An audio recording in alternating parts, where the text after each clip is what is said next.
Pues bienvenidos, bienvenidas. Estamos aquí el día de hoy en un nuevo foro. Hoy vamos a tratar un tema nuevo que se ha vuelto bastante controversial en los últimos días y también en los últimos años, que se llama falsos gurús.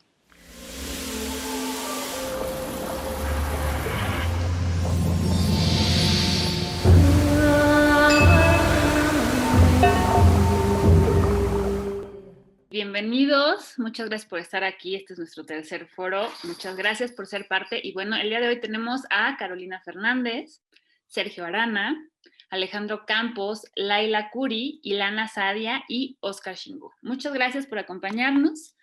Y bueno, pues vamos a comenzar con nuestra primera pregunta. Ahora sí que quien quiera contestar la pregunta, nada más alza la manita. Y la primera pregunta es, ¿qué es un gurú? Bueno, un gurú en realidad es desde su raíz sánscrita, guru, de la oscuridad a la luz, ¿no? Es algo que todos sabemos que es aquello que te lleva desde la oscuridad hacia la luz.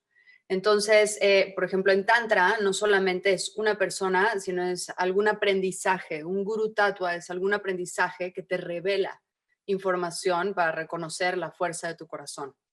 Entonces, hoy se conoce al gurú como aquellas personas que se convierten en una guía para que tú encuentres en tu camino aquellos lapsos de luz que te revelan información valiosa. A mí me gustaría añadir a lo que dijo Laila como una también perspectiva histórica del gurú, ¿no? En el sentido de que el gurú se inserta en una tradición en donde antes el conocimiento se transmitía uno a uno, ¿no? Entonces, Guru Shishya es esta transmisión en donde un gurú precisamente tiene pues un grupo de alumnos que en realidad pues es limitado porque una persona no puede enseñar a demasiadas personas directamente, ¿no? Entonces es una transmisión pues como en tiempos muy antiguos se transmitía, no sé, por decir la música de manera oral, y ni siquiera se escribía, pues es de ese tipo, ¿no? Es una transmisión en donde hay un maestro que le transmite a un alumno uno a uno y que eso, pues, no me quiero pasar a las siguientes preguntas, pero hoy en día no es necesariamente así, ¿no? Entonces, nada más añadir esa perspectiva histórica. ¿Y hay diferencia entre un gurú y un maestro? ¿Ustedes cómo lo ven? A ver, Oscar, di que levantaste ahí la mano.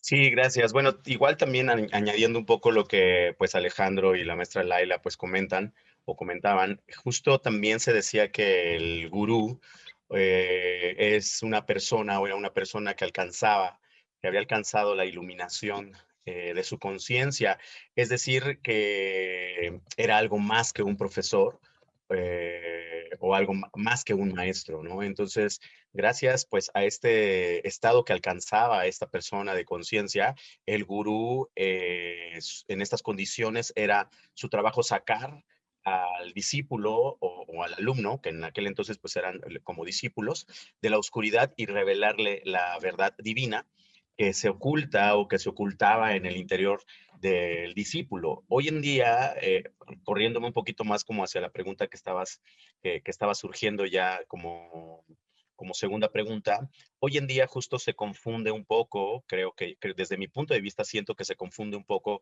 el gurú y el instructor o el maestro o el facilitador, ¿no? Siento que todos estamos en ese mismo camino.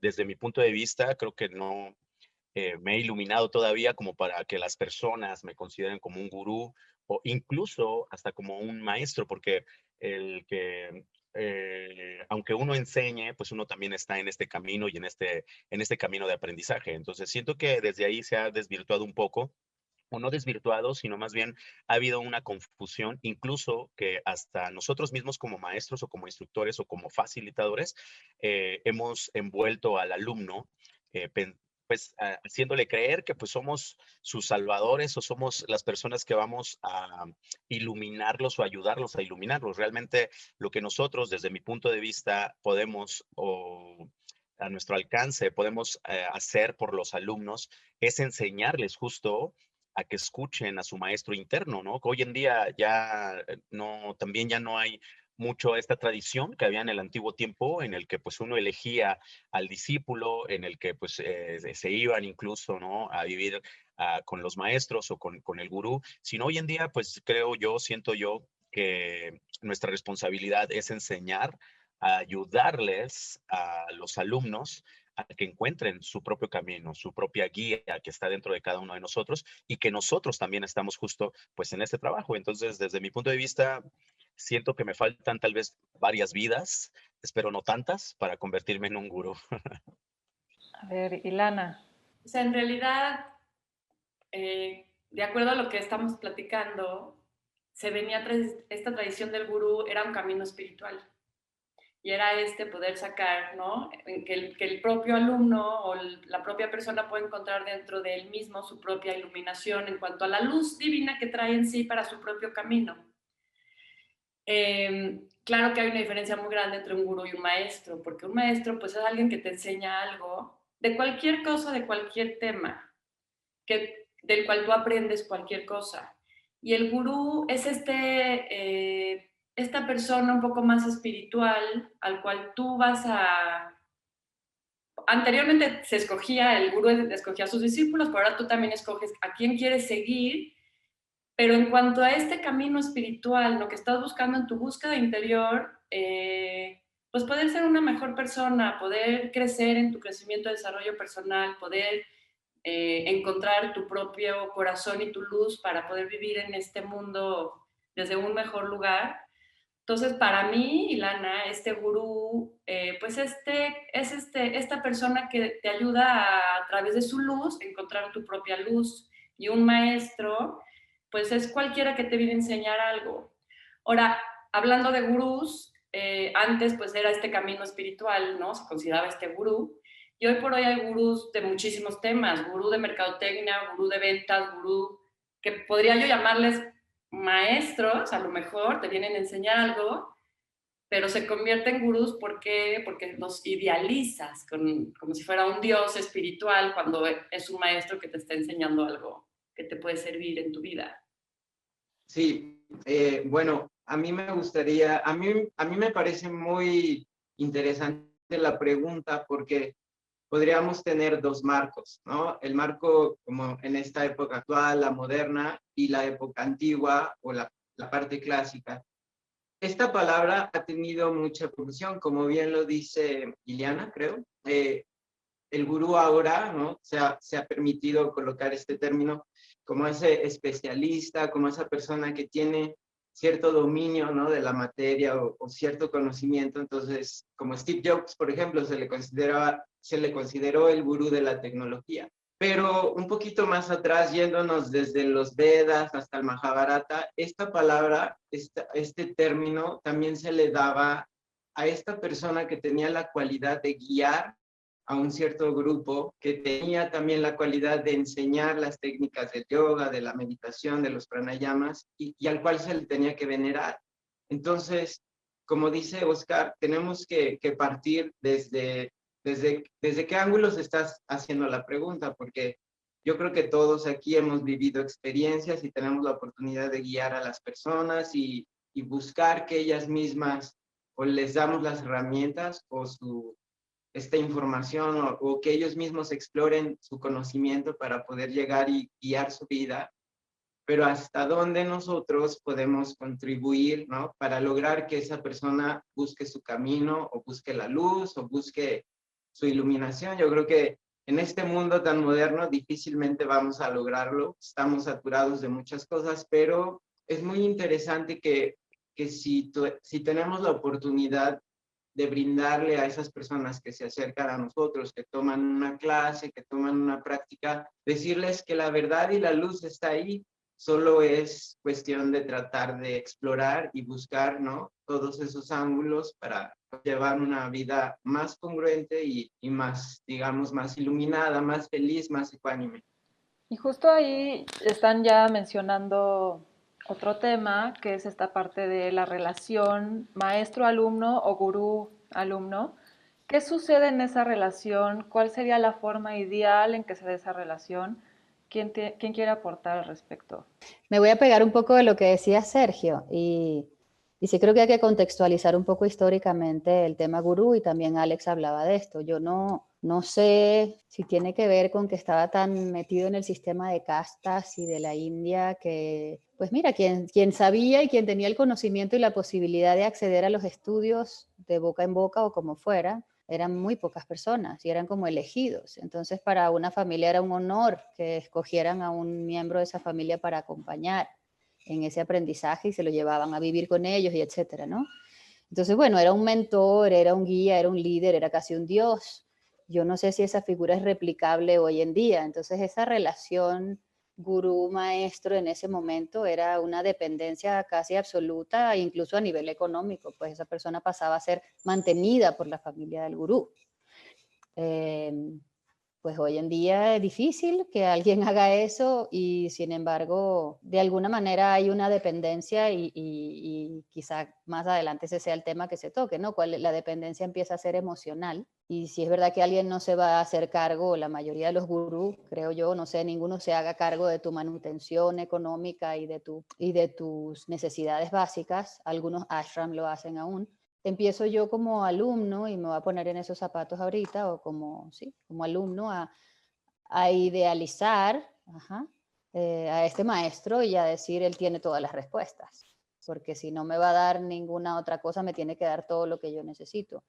Estoy hablando de gurús desde el punto de vista de lo que podría pensar un alumno, ¿no? Esta persona me va a llevar al camino de iluminación, autoconocimiento, crecimiento personal, descubrimiento de mi verdad, reconocimiento de mi luz, o como yo lo quiera llamar.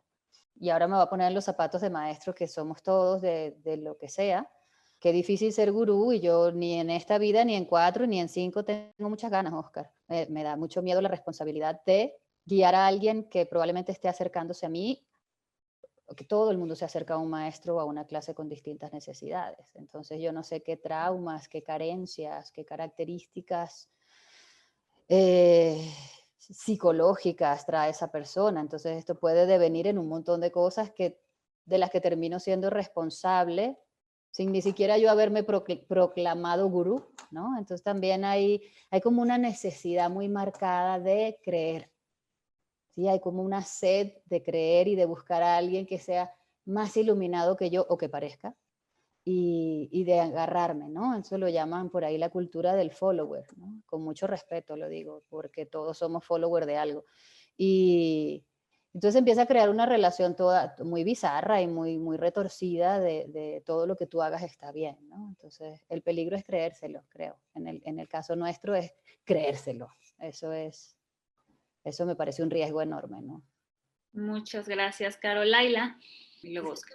Una pregunta está súper pegada con la otra, ¿no? Y como todos han estado dándonos puntos increíbles con los cuales estoy 100% de acuerdo, que hay que, uno, diferenciar entre el contexto del origen de lo que fue la transmisión del gurú a lo que hoy es, ¿no?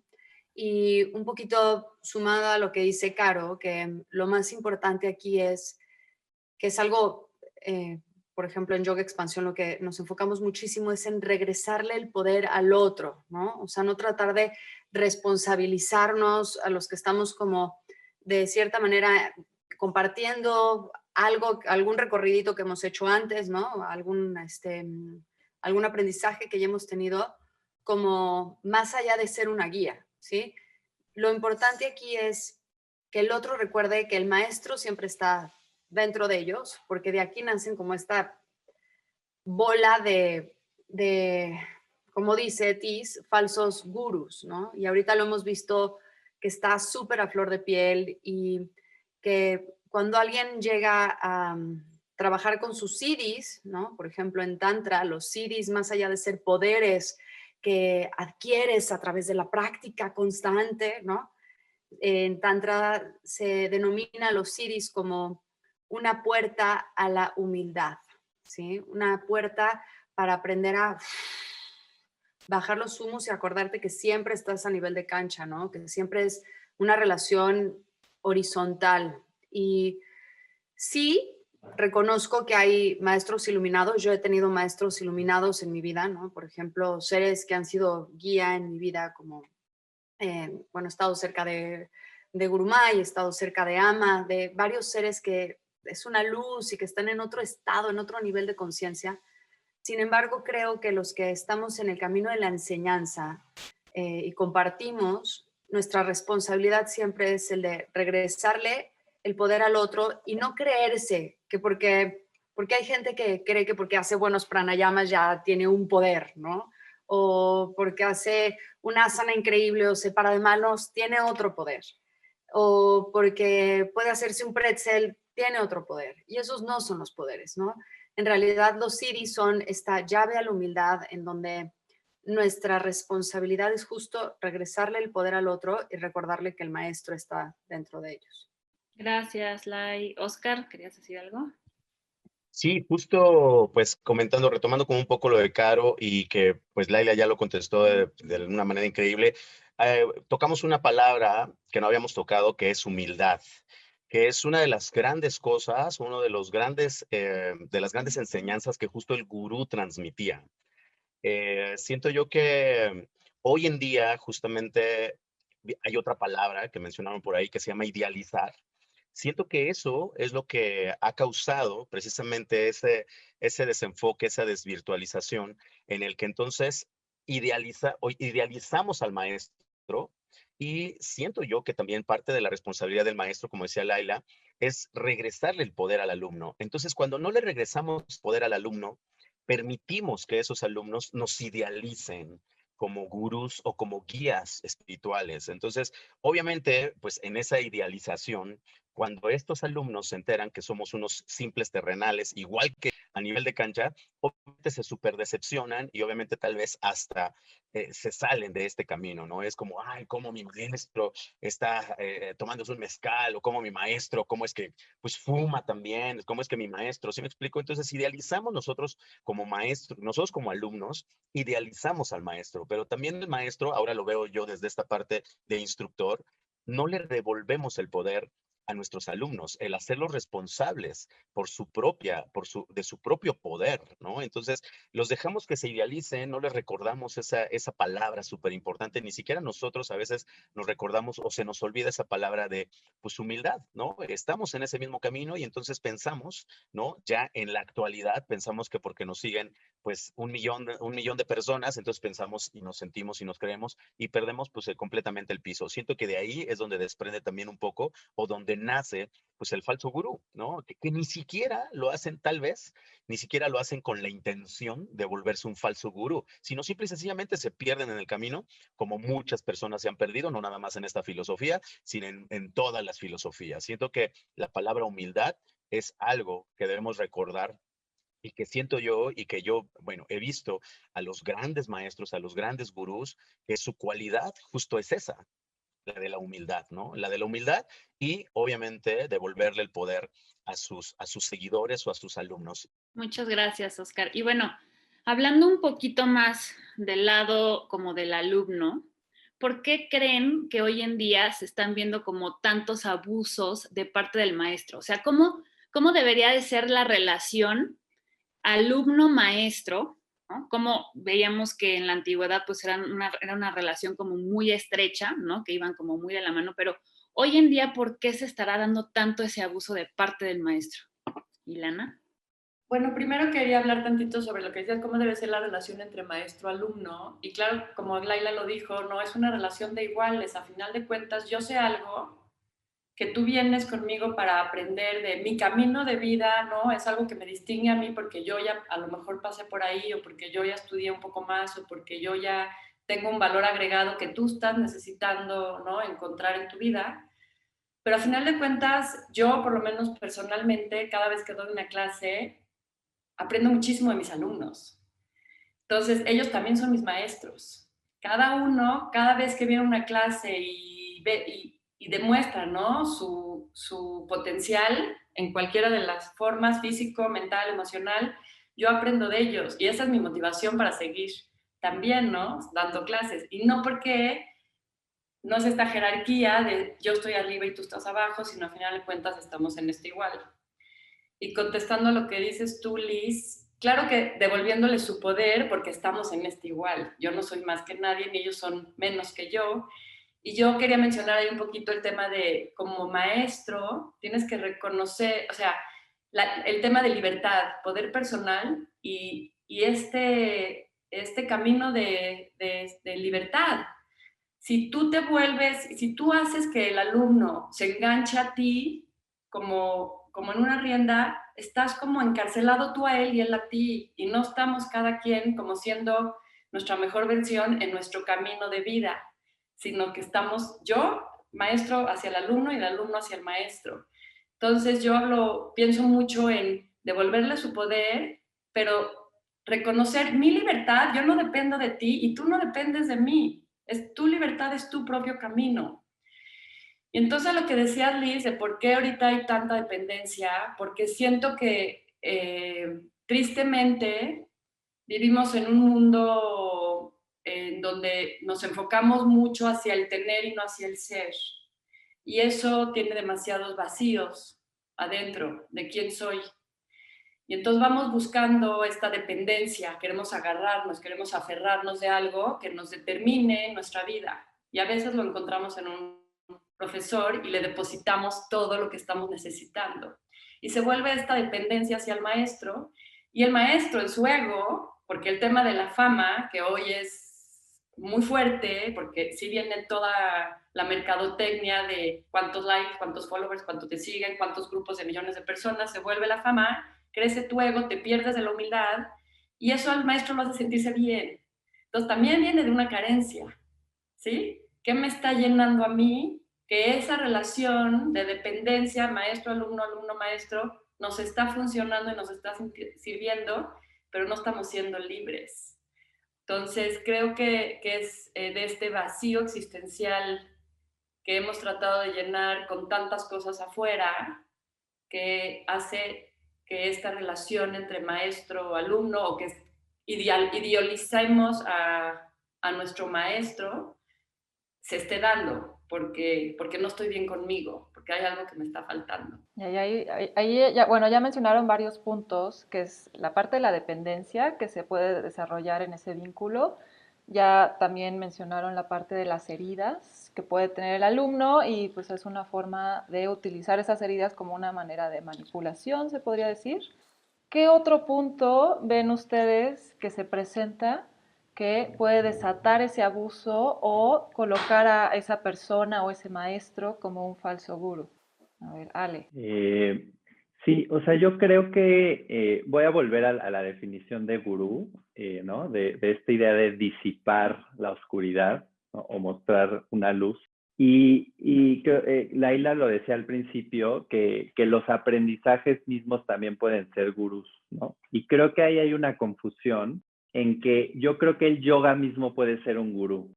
¿A qué me refiero con esto? Con que, o sea, yo recuerdo mi primer clase de yoga, de veras, nada más me pusieron a respirar y yo ya estaba voladísimo, ¿no? O sea, yo ya era mi gurú, la maestra, ¿no? Y creo que eso viene del hecho de que, o sea, hoy en día tenemos una carencia gigantesca de contactar con el cuerpo, o sea, el 90% de la población o más, ¿no? Entonces, tú le das un poquito, o sea, ¿sí me explico? O sea, tú puedes darle, estírate un poquito y respira un poquito, y no digo que eso esté mal, ¿no? Pero a lo que me refiero es, eso no es de un gurú, pues, o sea, tú nada más con unas ciertas técnicas que vienen del yoga o incluso de otras disciplinas, ya puedes hacer que haya un aprendizaje enorme. O sea, regresar a la persona a su cuerpo. Ya nada más con eso puede ser una explosión total, o al menos para mí lo fue, y creo que para muchas personas puede ser. Y entonces creo que ahí tenemos que tener mucho cuidado con hacerle ver al alumno que, pues tal cual, ¿no? Que lo que hice no es tanto, en el sentido de que más bien es que tenías olvidado a tu cuerpo, pues, ¿no? Y no es que yo haga magia, es que o sea, por 30 años te sentaste en un escritorio. Pues, o sea, en el momento de aplicar estas técnicas físicas, ya ahí hay todo un aprendizaje y ahí hay toda una iluminación en el sentido de mostrar luz en tu camino, ¿no? Entonces, creo que el abuso también puede venir en el sentido de, sí, de esta humildad otra vez, de no saber que lo que tú estás haciendo, no es que no es que estés haciendo poco, pero sí es reconocer que también esas técnicas vienen de algo que tú aprendiste, ¿no? Y que quizás tú solamente estás compartiendo eso y eso viene de mucho más atrás. Y eso mismo es lo que hace que tú estés iluminando tu camino, ¿no? No necesariamente la persona per se. Que claro que todos podemos dar mucho, ¿no? Pero creo que ahí también hay que ser muy cuidadosos en decir, bueno, o sea, con humildad, o sea, yo te estoy compartiendo esto que yo conozco, pero también viene de tu contexto, ¿no? Viene de cómo viviste anteriormente. No soy tanto yo, pues. A ver, bueno, vamos con Sergio. Gracias, gracias. Yo solo retomo un poquito lo que Ale comentaba sobre la palabra carencia y también podríamos platicar un poquito sobre esta parte del individualismo responsable o de esta necesidad que existe actualmente por las redes, por la tecnología, por todo lo que hay a nuestro alrededor, de querer tener un modelo a seguir, ¿no? De querer imitar o de querer ser como ese maestro que se pone frente al tapete y como decía Laila, no hace maravillas y entonces nosotros queremos imitar, termina en eso, en imitar. Y yo creo que la oportunidad que nosotros tenemos, no como gurús, sino como guías o como instructores, profesores, es brindarle las herramientas a esas personas a que encuentren en ellos mismos justamente este modelo a seguir y no que necesariamente tenga que ser externo. Yo creo que todos tenemos el potencial, solo que hay personas que no confían o no creen tenerlo. Y si todos tuviéramos la oportunidad de explorar ese potencial individual y personal, yo creo que el mundo sería ahora muy distinto. También parte muy responsable, debemos de admitir, ¿no? Todos usamos las redes, todos usamos la publicidad de una manera en la que es siempre atractiva para vender un taller, para vender un curso. Yo, por ejemplo, hay veces que me pregunto, he hecho publicaciones sin ningún tipo de posturas o alguna foto y no tiene el impacto que tiene cuando trae una postura o cuando trae una imagen, ¿no? Demasiado estética. Y ahí es cuando me doy cuenta que entonces la gente está más focalizada, por ahí alguien lo dijo, ¿no? En la parte estética, en la parte física, que lo que tal vez atrás de esa foto pudiera ver o el mensaje que pudiéramos nosotros dar. Entonces yo creo que también podemos partir de eso, ¿no? Que tenemos la posibilidad de guiar a esos alumnos o a esas personas a que encuentren en ellos mismos esa esencia individual que está rodeada, como decían también por ahí, de carencias, ¿no? De falta de identificación, de falta de una conciencia individual. Y si logramos hacer que estas personas busquen esas herramientas internas, yo creo que el panorama cambiaría y entonces no, nos dejarían de idealizar o nos dejarían de tener como un modelo a seguir. Entonces, eso también es me parece bastante interesante de comentar. Gracias, Sergio. Ahora sí, Caro. Tiziana, en tu pregunta, decías algo de por qué, o sea, por qué ahora, qué otra cosa hace que esa relación de abuso ocurra. Y yo a lo mejor voy a introducir un tema polémico. Yo creo que ahora se sabe más. Y es que hay mucha difusión y apertura en medios. Y con esto estoy diciendo, primero con mucho respeto, creo que existen los gurús verdaderos. Creo que son escasísimos.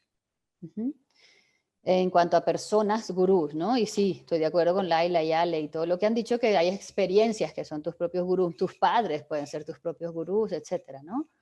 Pero yo creo que el abuso de esa relación ha existido siempre. Siempre. Solo que no se sabía. Porque si estamos de acuerdo en que los Vedas y todas estas cosas se transmitían de persona a persona, de maestro a alumno, de boca en boca, es un poco lo que pasa con la religión y católica y los abusos de la iglesia. O sea, eso siempre ha existido, pero no se sabía. Y ahora todo se expone, ¿no? Entonces, creo que se nos va a regresar un poco este exceso de exposición pública y que todos nos aprovechamos, obviamente, del impacto audiovisual de una postura. Está difícil mostrar la calidad humana en una foto, ¿no? O sea, tú muestras lo que se puede mostrar y tratas de aportar desde tu lugar y muy, muy acertado además, Sergio, que si todos hiciéramos el trabajito de no abusar de eso, yo creo que estaríamos en presencia de otra realidad, pero nos va a regresar, eso probablemente nos explote en la cara, porque cualquier cosita que se tergiverse, cualquier persona que se enganche porque decida engancharte, que engancharse por la circunstancia que sea, por imitación, por falta de propósito, por necesidad de conectar con el cuerpo, por necesidad de contacto, cualquier persona que atraviese, que cruce un límite, ya nos puede exponer, incluso viniendo de un alumno, que atraviese un límite hacia uno de nosotros como profesores o maestros y lo documente de alguna manera, eso ya a nosotros nos deja expuestos a una serie de liability, ¿sabes? Eso, entonces, todo este exceso de exposición por el que hemos peleado tanto tiempo y yo quiero más follower y más like y más, etcétera, probablemente se va a convertir en nuestro propio, y no digo enemigo, sino nos va a autorregular. Y eso me parece una cosa interesante que está pasando con los medios. Entonces, la exposición ha hecho que haya más, está documentado y hay más visibilidad, eso creo.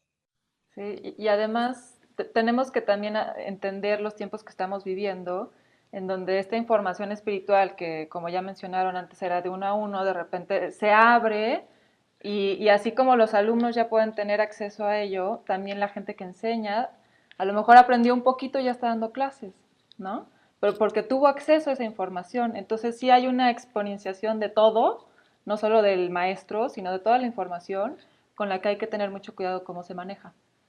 A ver, Oscar. Sí, estamos tocando puntos ya ahora bien padres, estamos tocando puntos ya bien importantes. Lo que yo, desde mi punto de vista, lo que no hay que olvidar es la esencia del yoga. Siento yo que el yoga ha sobrevivido 7,000, 8,000 años. Siento porque ha habido instructores, maestros o gurús que no han olvidado esa esencia. Siento que el yoga también, conforme ha pasado las épocas y conforme han pasado los años, siento que también la metodología de la enseñanza ha ido evolucionando. Obviamente, me voy a hacer una referencia tal vez como a la religión, ¿no? En donde antes, pues solamente el sacerdote tenía acceso a las Sagradas Escrituras y el feligrés o la persona llegaba y se sentaba y creía fielmente lo que ese sacerdote decía. Hoy en día, como bien lo dice Tiziana, hoy en día hay una apertura en el que ya esas escrituras se hicieron públicas, esos escritos se hicieron públicos y entonces ya cada quien o cada persona le da un sentido a esas escrituras. Pero la esencia, que siento yo que es lo que se ha olvidado, la esencia es lo que se ha olvidado acerca de las filosofías o en este caso, la filosofía del yoga.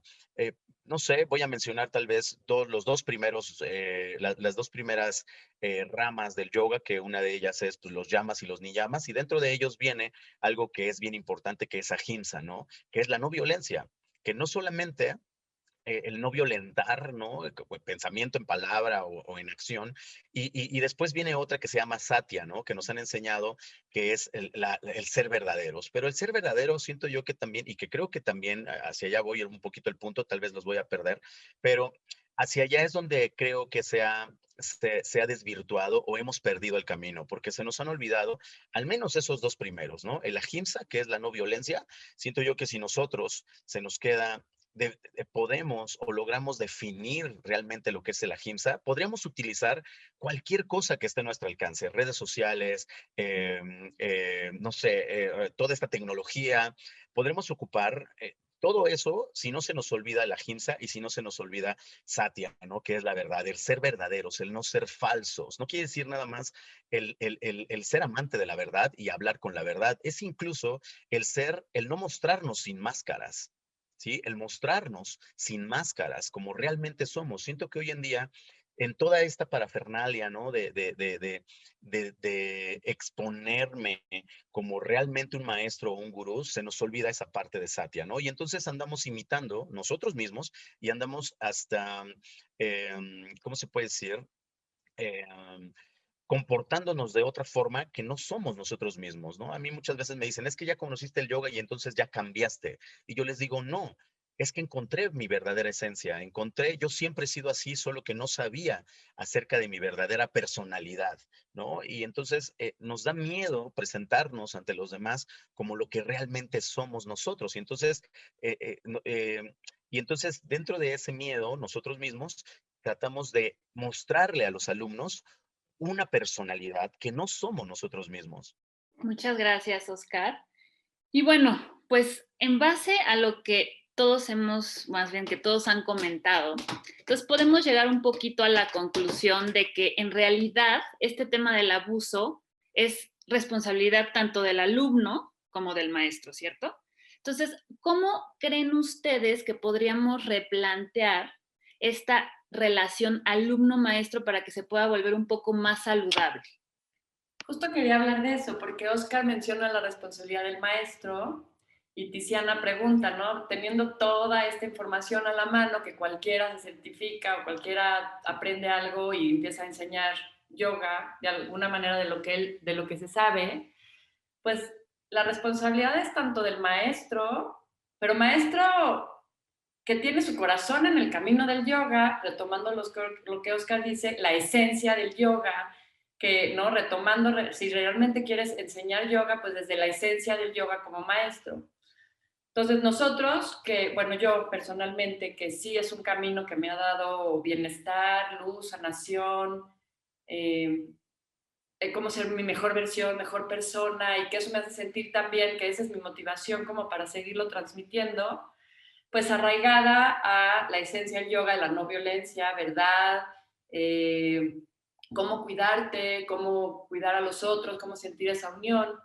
Pero por otro lado, hay tantas ramas, hay tantas formas, hay tantos maestros, porque ahora todo está tan de moda que todo se le puede llamar yoga, que pues la responsabilidad está también del alumno. O sea, cada alumno va a buscar al maestro que necesita, cada uno va a buscar lo que está necesitando en ese momento. Entonces, pues no podemos juzgar al alumno que busca una yoga de pura forma, o no podemos juzgar al alumno que solamente quiere hacer ejercicio porque está de moda, etcétera, ¿no? Sin realmente las bases de lo que yoga es. Pero si queremos proteger la esencia del yoga, como esta filosofía, este camino de luz, este camino de vida de tantos años, pues sí nosotros como maestros debemos de seguir como transmitiendo, enseñando, cuidando la esencia del yoga. Entonces, de alguna manera, pues yo también como maestro atraigo a los alumnos que están en esta búsqueda para conmigo y ser muy auténtica y ser muy coherente, ¿no? De lo que enseño, con lo que vivo, con lo que soy, con lo que hablo, con lo que pienso, como, pues como lo que la yoga invita a este camino de desarrollo y de autoconocimiento de luz. Entonces, a final de cuentas, está muy difícil controlar la esencia del yoga porque el yoga ahorita está demasiado de moda en todas sus formas, en todas sus ramas, y todo se llama yoga, pero si nosotros como maestros nos mantenemos fieles a esto que nos atrae, que nos hace vivir desde este camino, pues siento que esa es la forma que está en nuestras manos, ¿no? De poder mantener pues esto de tantos años, ¿no? Que pueda ser, aunque ha ido evolucionando, que está bien, yo creo que está bien que esté evolucionando, porque si no evolucionas, si no cambias, te mueres, y la yoga se hubiera muerto también. Está bien que evolucione, pero no nos podemos perder de la raíz. Entonces, si nosotros mantenemos eso, creo que estamos sembrando nuestro granito de arena en función de el aporte de la yoga al camino de luz, ¿no? De cada ser humano que pueda caminar por este camino. Pero como decíamos, regresándole tú le enseñas el camino, pero hay que regresarle al alumno su poder personal y su libertad para caminarlo tan rápido, tan lento en la forma, ¿no? Pero desde este camino, dentro de los márgenes del yoga. Gracias, Ilana. Gracias. Sergio levantó la mano. Sí, retomando un poquito, yo creo que todo lo que conforma la enseñanza de cualquier ciencia, de cualquier filosofía, pues tiene que ejercerse bajo la palabra de la responsabilidad. Entonces, tanto el alumno como el maestro debe ser responsable, ¿no? El alumno ser responsable de cómo asimila la información, Cómo en este discernimiento de esa información va a guiar su vida, va a ser cierto, y también cómo el maestro enseña o cómo guía al alumno, porque hemos visto también casos, ¿no? Como estos documentales de Bikram y de Wild West, de estos maestros que guiaron a sus alumnos y todo acabó en un caos, ¿no? Y yo creo que esa responsabilidad siempre tiene que estar, digo, la visión que tiene el yoga, esa cosmovisión del yoga de la vida, de esa pura esencia individual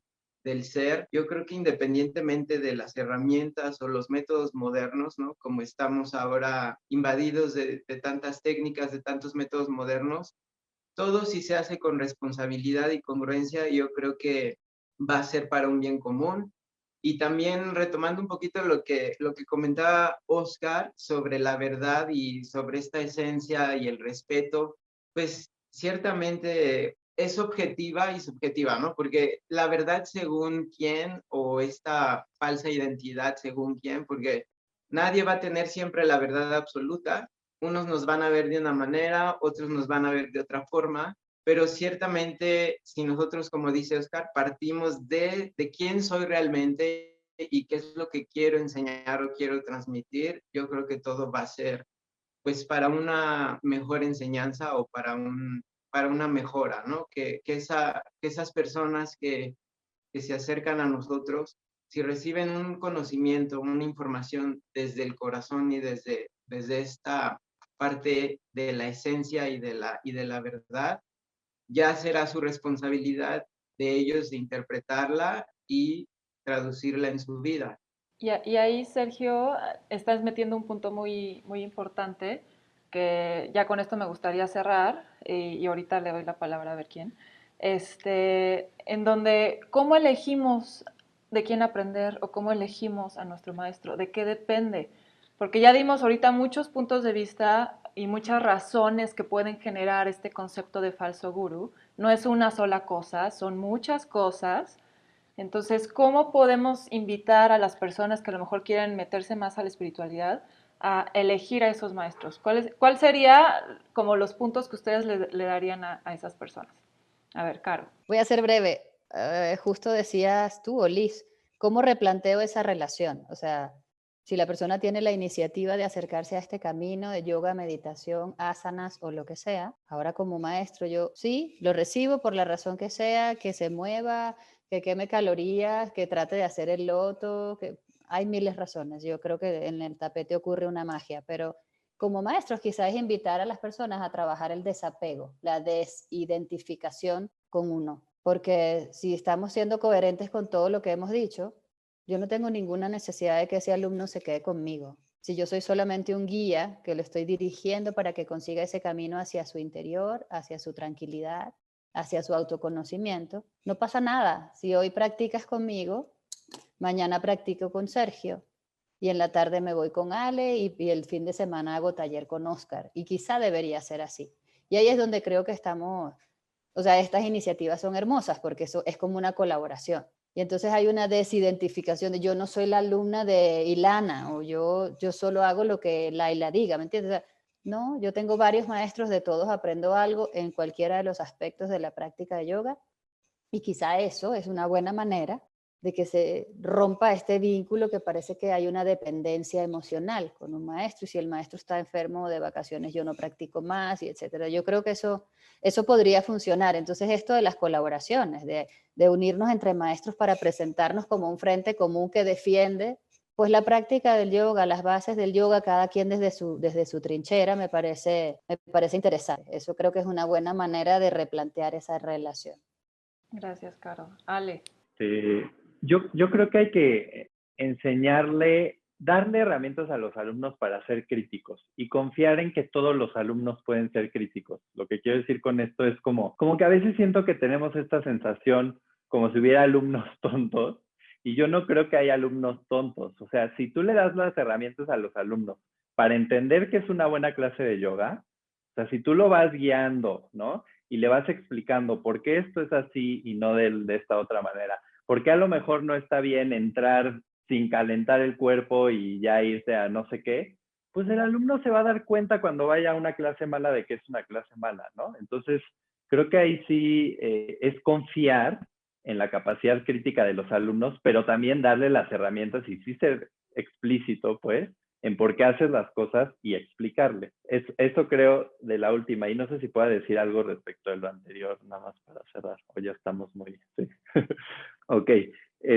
Y yo nada más también quería decir, o sea, como yéndome al otro lado de lo que decían Oscar e Ilana, sobre todo, que me resonaba, pero también como un poco jugándole al abogado del diablo, creo que también hay que perder como el miedo a la evolución y al cambio, ¿no? Y a que la esencia o la raíz del yoga, pues ha sido evolución y cambio también, ¿no? Y no digamos el alumno o sea, el practicante de hoy con el practicante de 5 siglos antes de Cristo, también el practicante de 5 siglos antes de Cristo con el de 10 después de Cristo y con el de, o sea, la historia del yoga, si nos podemos a leer un poquito o sea, de cómo eran los yogis, cómo han sido los yogis, hay unas diferencias abismales. Y así es, pues, ¿no? Y creo que hay que también ubicarnos en cómo es hoy el yoga. Claro, no todo es yoga, eso es verdad. Pero creo que está más como en la responsabilidad con la que damos, ¿no? La herramienta, más que como en esto sí es, esto no es, ¿no? O sea, como que siento que el lado opuesto, no estoy diciendo que ustedes lo hayan dicho así, pero siento que si nos vamos al otro extremo, también es el fundamentalismo, ¿no? De decir, es que esto es yoga y ya, ¿no? Y entonces, y a mí me encanta, bueno, yo muy personalmente, por ejemplo, toda esta intersección que se está dando con otras disciplinas, yoga que se funciona con la fisioterapia, con la danza, bueno, o sea, es una riqueza, pero y lo que quiero decir más que nada es que eso se ha dado siempre. O sea, siempre ha habido esas intersecciones a lo largo de la historia del yoga. No de la misma manera, no con Occidente, y obviamente eso tiene sus implicaciones, pero siempre ha habido esas evoluciones, al menos desde mi perspectiva. Ok, Oscar. Estoy completamente de acuerdo con todo lo que con todo lo que ustedes dicen, aunque siento yo que si al alumno se le enseña sus propios límites y a respetar sus propios límites, a hacerse responsable de sus potencialidades, tanto como de sus deficiencias, tanto de sus potencialidades como de sus defectos, o sea, abrazarlos también, eso que también a veces no nos gusta. Siento que el alumno no hay necesidad, ¿sabes? De enseñarle o tratar de enseñarle qué es un yoga bueno y qué es un yoga malo. Tomando un poquito las palabras de Ale y que tal vez las entendería yo de otra manera, es que no hay nada bueno y no hay nada malo. Si al alumno se le enseña que todo es aprendizaje, incluso el dolor de muelas que está sintiendo ahorita puede ser un gran maestro. Entonces, siento yo que también este rebasar del límite de ciertos maestros o de ciertos gurús o falsos gurús, como es una palabra bien fuerte, falsos gurús o falsos maestros, siento que también es parte de que al alumno no se le ha enseñado ese poder que tiene de decir no, como a la mujer se le ha enseñado hoy en día, en el que puede empoderarse y puede decir hasta aquí. ¿Sí me explico? Entonces, siento que a las mujeres que hoy en día, me refiero a las mujeres porque hoy en día hay un gran empoderamiento y que me encanta, ¿no? Que la mujer, porque aparte pues es la energía femenina, creativa, dadora de vida, que en yoga se llama Shakti, ¿no? Que es, de ahí nacen un montón de cosas, simplemente sin esa esencia pues, no existiríamos. Entonces, está súper padre que a las mujeres se estén empoderando y que en ese empoderamiento ellas puedan poner sus propios límites, en el que puedan presentarse en cualquier lugar y aunque haya un falso gurú, un falso maestro o un abuso, por mínimo que sea, la mujer ya hoy en día puede levantarse y decir no. ¿Sí me explico? ¿Por qué? Porque le ha aprendido a mirar sus límites. Cuando nosotros aprendemos nuestros límites, no hay manera que nos lastimen porque entonces sabemos hasta dónde, incluso hasta en una postura o en un ajuste. Trato de yo, al menos desde mi punto de vista, trato de yo siempre decirle al alumno, si te lastimo, necesito que me digas, porque el límite lo pones tú, no yo, porque yo no sé tu límite. Y en eso podríamos abarcarlo no nada más en lo físico, podríamos abarcarlo en lo emocional, en lo sexual, en un montón de aspectos, límites. Si nosotros miramos nuestros propios límites y enseñamos a nuestros alumnos a observar sus límites, no va a haber manera de que puedan lastimarlos de ninguna forma. Y a su vez también ellos podrán sacar su propio aprendizaje, ya no diciendo bueno o malo, su propio aprendizaje incluso hasta de una clase mala, porque incluso hasta ese maestro es mi maestro, al menos de lo que no debería de hacer. Entonces, creo que diferenciar esas cosas, porque al final de cuentas todo es yoga. Gracias, Oscar. Y vamos a cerrar, bueno, Ilana, estás levantando la mano desde hace rato, vas. Así rápido y conciso, nada más retomando un poquito lo que decía Sale, creo que para mí, Lana, lo importante es mantener el fondo, ¿sí? Sí. Y podemos cambiar en la forma. Y ahí es donde nosotros como maestros nos diferenciamos. Y la pregunta que estaban diciendo, ¿cómo enseñarle al alumno qué maestro escoger?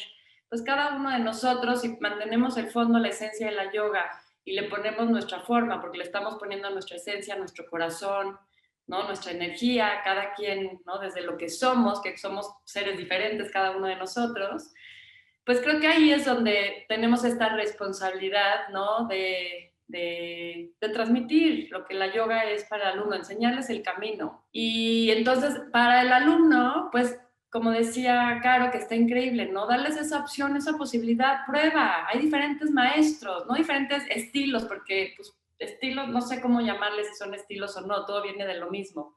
Pero somos diferentes maestros y cada uno tiene algo importante que te puede enseñar. Entonces, sal y prueba y quédate con uno el tiempo que tenga para ti, ¿no? Lo que tú estás necesitando en este momento y muévete hacia otro lugar y que nosotros también como maestros podemos darles esa apertura, ¿no? De decir, bueno, yo soy esto, yo transmito esto, pero ¿tú qué necesitas? Entonces, darles también esa libertad, regreso, desde la confianza de que los alumnos saben, ¿no? De que puedan ir y buscar lo que cada uno está necesitando en su propio momento. Pero sí creo que es muy importante mantener el fondo, aunque la forma, ¿no? Es amplísima. La fondo, la esencia, creo que es lo que ha mantenido la yoga durante tantos años, ¿no? Vigente en esta búsqueda del camino espiritual. Muchas gracias. Gracias, Ilana. Sergio, vamos a cerrar contigo. Gracias. Nada más para retomar lo que dice Lana, Oscar y Caro, también este tema de informar con certeza, porque si hablamos de qué es bueno, qué es malo, pues también tendríamos que hablar de los métodos, ¿no? De la forma ahora de enseñar. Por ejemplo, Iyengar te marca una postura desde un ángulo muy distinto a como te la pone Ashtanga. Ashtanga te lo pone diferente a Vinyasa. Entonces, si nosotros tenemos también la oportunidad de informar, entonces podríamos quitar como esta falsa etiqueta, esto es bueno, esto es malo, este maestro me lo enseña mal, este maestro me lo enseña bien, porque a través de esa información podemos darle al alumno justamente todas estas áreas de trabajo, como dice Caro. ¿Quieres hoy alineamiento? Vete con tal maestro. ¿Quieres hoy fluir? Vete con tal maestro, ¿no? Entonces, a partir de esa información, yo creo que podemos quitar en este terreno lo que es bueno, lo que es malo, siempre y cuando, como dice Eliana, sea desde el corazón y sea bien enseñado, pero ante todo, informar. Yo con eso termino. Les mando un saludo y un abrazo. Muchas gracias por la invitación nuevamente. Buenas tardes. Pues muchas gracias a todos. Con esto cerramos. Esto es yoga. Esto es yoga. Gracias. Gracias.